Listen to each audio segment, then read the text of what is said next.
Chapter 3. The Adventures of Zuphixy and Purpleten. In the land of Silla Tierra, Zuphixy and Purpleten were wandering through the woods, which Purpleten called the Woods of Despair, trying very hard to find their way out. As Zuphixy and Purpleten were thinking that it was time to stop for a rest, Purpleten's wheel went over a sharp twig. The twig poked a hole in her air-filled tire. Purpleten, who was starting to feel hopeless about ever getting out of the woods again, stopped. Zuphixy, who had fixed a lot of flat tires, took his repair kit out and fixed Purpleten's wheel. She was really impressed with Zuphixy's great skill. They decided to stay there for a rest.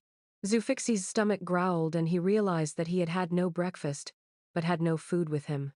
He asked Purpleten, "Do you have any food that I may have, or know where I can find some?" Purpleten gave him a look that meant, "What do you think?" and then said out loud, "No, I don't have any food. I've been living off the food I can find in the woods, so go find some for yourself." Zuphixy went off by himself and found a tree full of apples. He ate until he couldn't eat anymore.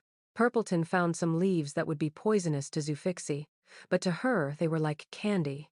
She also ate until she couldn't eat anymore and fell fast asleep. When Zuphixy returned to Purpleten, he found her sleeping, so he lied down beside her and also fell asleep. The next morning, Zuphixy and Purpleten were awakened by the sound of a tree falling.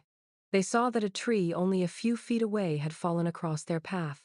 At first, it seemed like there was no way past the tree, but finally, after Purpleten was almost knocked off her wheels trying to wheel over the bumpy ground, they managed to get past the tree and continued on their journey. For a long ways, the path zigzagged through the woods. If they had not used the compass and made a map of where they had been, they would have crossed the same places and even gone on the path back to where they had started. They continued on until they came to a very steep hill with a sharp curve at the bottom. If not for Zuphixy's skillful maneuvering, Purpleten would not have been able to turn and would have wound up crashing into a tree. She was relieved that Zuphixy could be there with her. After they were safely around the curve, Purpleten said, "This must be the Hill of Death," Zuphixy inquired. "Can you tell me how this hill got the name Hill of Death?" Purpleten replied, "Well, as you just found out, it is very steep and then it turns sharply. Until you helped me around the turn, no living wheelchair has made it down and around the turn without getting badly hurt or dying. That is why everyone calls it the Hill of Death." While Purpleten was explaining, Zuphixy saw a deer run across the path in front of him. Purpleten was so busy explaining, she did not see it. Then Zuphixy heard an owl hoot and a wolf howl, which scared him. When Purpleten noticed his pale face, she comforted him by saying, "They are far away and can't hurt us." At one point, Zuphixy and Purpleten suddenly stopped because they saw a mother bear and its cub cross the path. Thankfully, luck was on their side because the bear seemed not to notice them.